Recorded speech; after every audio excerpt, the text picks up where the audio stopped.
Welcome back, guys. So last episode ended kind of open-ended. Didn't quite get to some of the fun stuff in the back of the Century, getting the microphone boom arms mounted and done. So this episode is going to pick up where that one left off. But in the time that has passed, the wheels for the Century came in, and I've had a chance to actually test fit a few wheels on the car and get a few changes that I want to do on the wheels sorted out. So as we speak, I've just ordered new lips for the wheels, which will change their widths a little bit, but also the wheels needed new lips to begin with. So huge thanks to Phil at VR Wheels for helping me out with that. And the wheels themselves are a wheel that I've kind of always wanted. I wanted to hang on to the motorsport feel, but also a wheel that kind of looked elegant on the car. So at the beginning, I thought maybe like a Futura or some sort of 5-spoke wheel to look good on the car, and they might still, but I was able to find a set of 1997 Work VSX9s.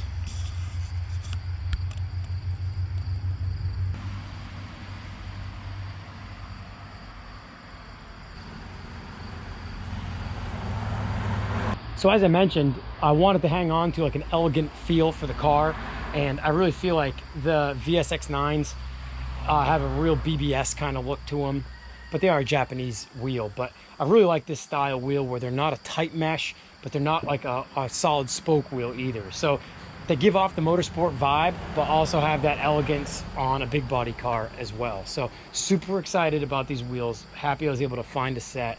I do need to take them apart because, as I said, I've got lips coming. These lips are definitely savable, and they're the original lips, so they have that nice rounded edge to them. They're not a straight flange lip, which unfortunately are the ones that are coming. But these weren't the widths that I really wanted. These were a 7.5 and an 8.5, so I'm stepping up a little bit wider on the front and rear. So getting the lips finished hopefully by the end of next week and then shipped here. By then I'll have everything taken apart. I'll have all the bolts. These are all the original Work bolts. I'll have all those cleaned up. Corey's gonna help me. He's got a sonic cleaner at his shop, so we're gonna put them through that. And I went and saw Ashley at Amerisis Powder Coating this morning about the faces. Got a game plan together for those. Luckily, the center caps are aluminum on these wheels, so I can powder coat both the center cap and the face of the wheel and not have to worry about trying to match the color of the center cap if it was plastic. So, because you can't powder coat plastic, obviously. So, excited about that. I'm going to jump right into this. I am going to continue on, hopefully in this episode, with some of the studio stuff in the backseat of the Century. But in order to get Corey the bolts for these wheels as soon as possible and have everything done in time for the lips to get here, because then at that point I'll be able to just assemble them, I need to get on these right away. So my plan for this evening is to start disassembling the wheels. Hopefully all the bolts come apart without any issue. They're all the original Work hardware bolts, so I want to save those. And as you can see, the faces are peeling. So definitely need to get these stripped down and redone. All the clear is starting to peel. I'm gonna stick with a silver, similar to the center caps. The center caps haven't really gotten too bad, so I'm gonna try to mimic that silver as best as possible. And yeah, with the bolts all finished up and the new lips being high polished, really looking forward to seeing these on the car. So let's get to it.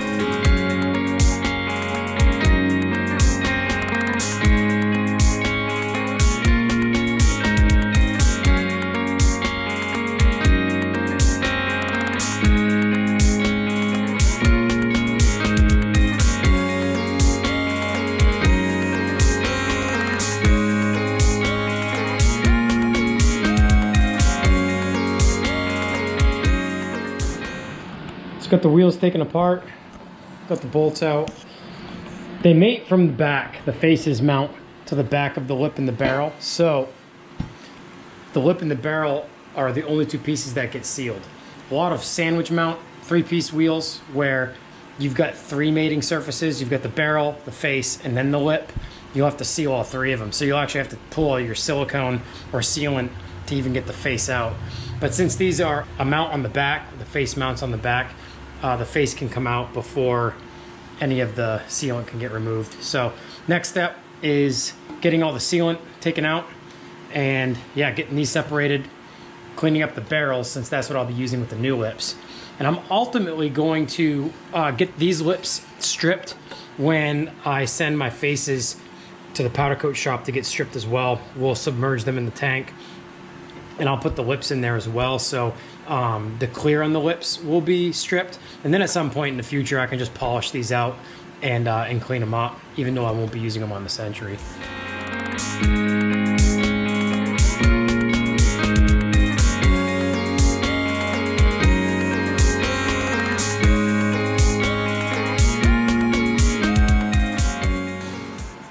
Barrels are ready to go, and faces are ready to get stripped. I've taken some preliminary measurements on the bracket that I'm making for my microphone boom arm. That's going to ultimately come off of the inner lower seat bracket of the back seats of the Century. Just going to get a few things finished on this, laser cut it out of cardboard, and see where we're at in the car.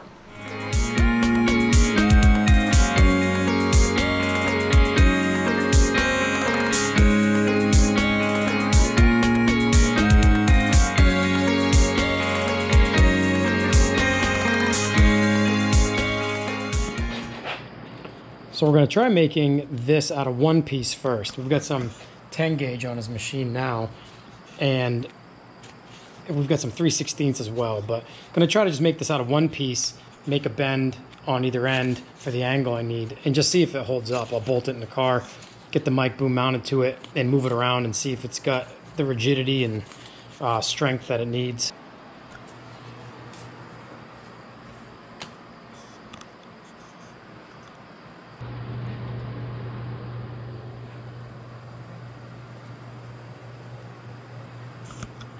Fire in the hole.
Well, I got the metal one in.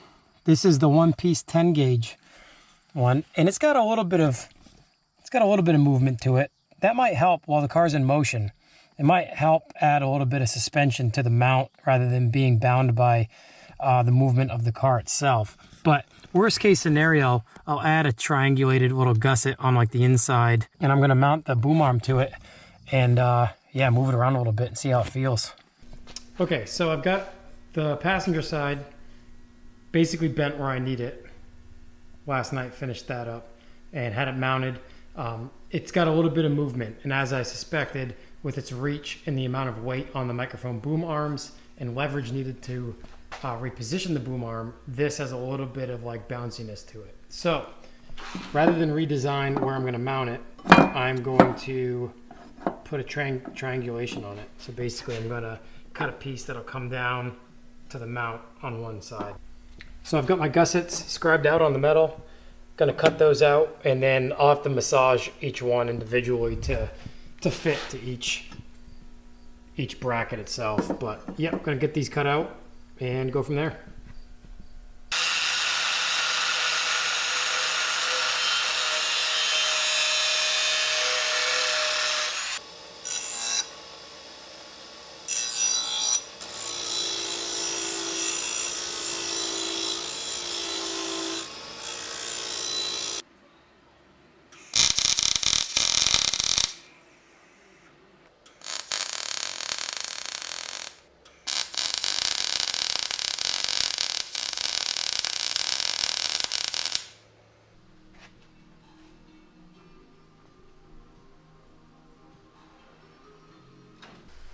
Okay, so I'm working on the second mount now. I've got the first gusset welded in and just cut the second one out, cleaned it up, and about ready to weld that one on. First mount is done and in the car. Test fit the mic arm on it, and having two gussets on it for how long it is mounted to the bolt for the seat on the bottom really made a difference. So I started with one gusset so one side could stay open to, you know, to easily get the bolt in and get a socket on it. Luckily, with the two gussets on, I can still get a socket in there with the bolt. But two gussets really helped strengthen it and kind of keep it from moving around. As you can imagine, with how long this mount is at the very bottom of the seat, and then like a 36-inch or so-ish mic boom arm that has 3 pivot points on it, when you move that microphone, you've got quite a bit of leverage pulling on that one bolt that's mounted at the seat. So having these two gussets on there really strengthened everything up and allows you to move that microphone boom around without muscling this mount around too much. So pretty happy with the design. Gonna get the second gusset welded on, test fit it in the car, make sure everything's exactly where I want it, clean it up, and then send it over to my friend Ashley's powder coat shop tomorrow morning and get them powder coated black to kind of finish them off and make them look appropriate.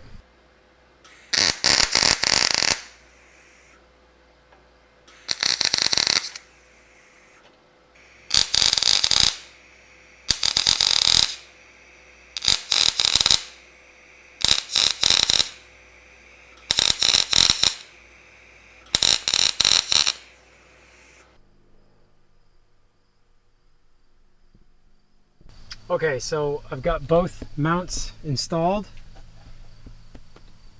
and both are tight enough.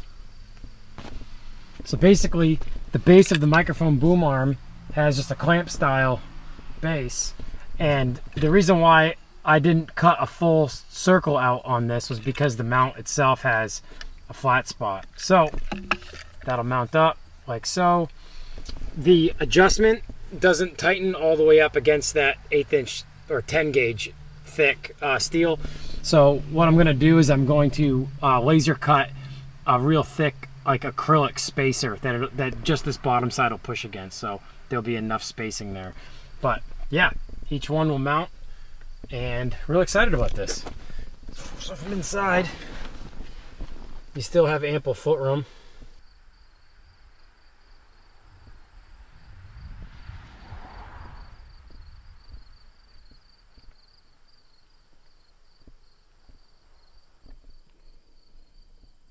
So for the usual afternoon coffee run, was gonna take the Corvair. This has been, out of the fleet, it's been like the fair weather driver. I run around town running errands in this thing. It's usually always pretty much sorted. There's a long list of stuff that needs to be done and things that I still want to do to it. But for the most part, it's been the one car that's been a jump in and go kind of car this summer.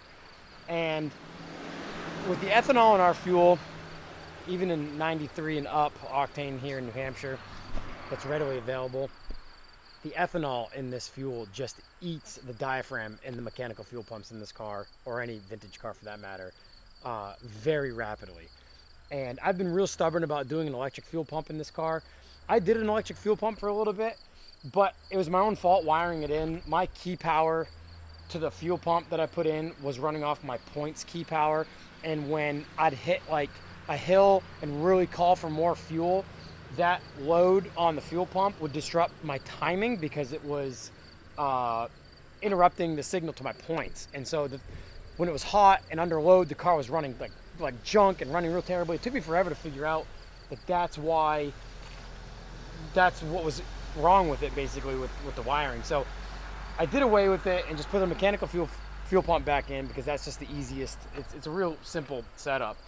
But I've been doing a fuel pump a summer in this car, and I only drive it in the summer. So sure enough, I go to start it up, and you know, sometimes these carbureted cars, when they flood, when you start them, you can smell fuel. But I had it started and running, it wasn't flooded, and I could smell fuel pretty aggressively from inside the car, and I was like, I know exactly what's going on. So got out, opened the bonnet while it was still running, and sure enough, that fuel pump is just pumping fuel everywhere in the engine bay. So not driving the Corvair now, and added this to the list of cars I now have to fix.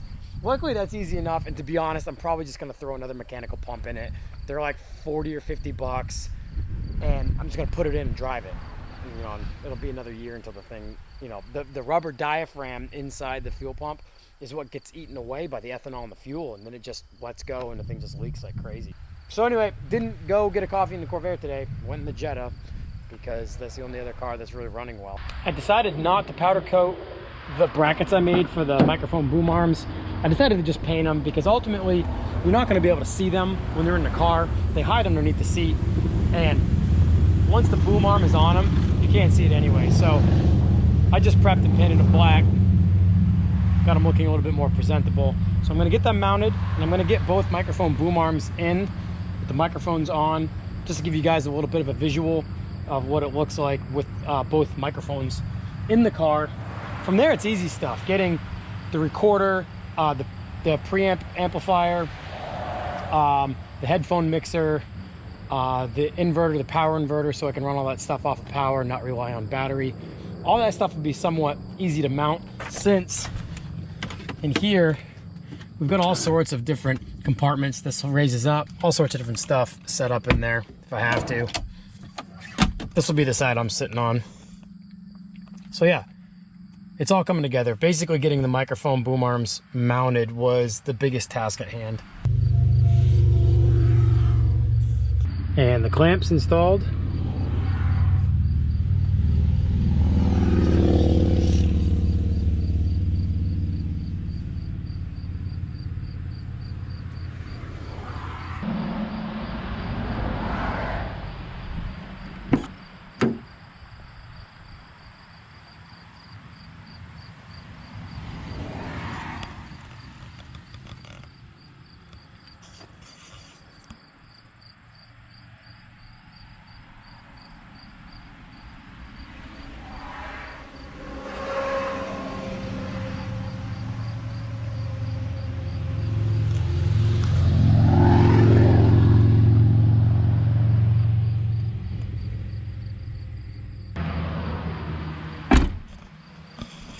Well, they're in, and I'm super happy with them. There's a little bit of movement, you know, as the car drives. I'm sure the amount of leverage on those arms and on those mounts with just one bolt at the bottom of the seat, they'll move around a little bit, but they don't seem to be too loud.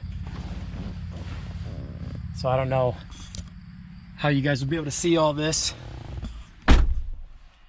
but I mean, as you can see, they move a little bit, but not too bad. I mean, for goodness sake, you kind of want them to move and not be too rigid with the car. But yeah, so I've got enough room to be able to swing it away if I need to get out of the car. I mean, obviously there's a bunch of articulation in the microphone and the boom arm itself. I can bring it to me, up and down, obviously. And that mount is strong enough to be able to handle all that. So super excited to, oh man, get this going. I can't wait to have friends in here and be cruising the strip and just, yeah, record 15 to 20 minute podcast shorts. It's something I've wanted to do since I bought this car, especially since it's a long wheelbase and has far more options and luxury things in the back seat, basically. So it works out perfect to be a mobile podcast studio for the most part.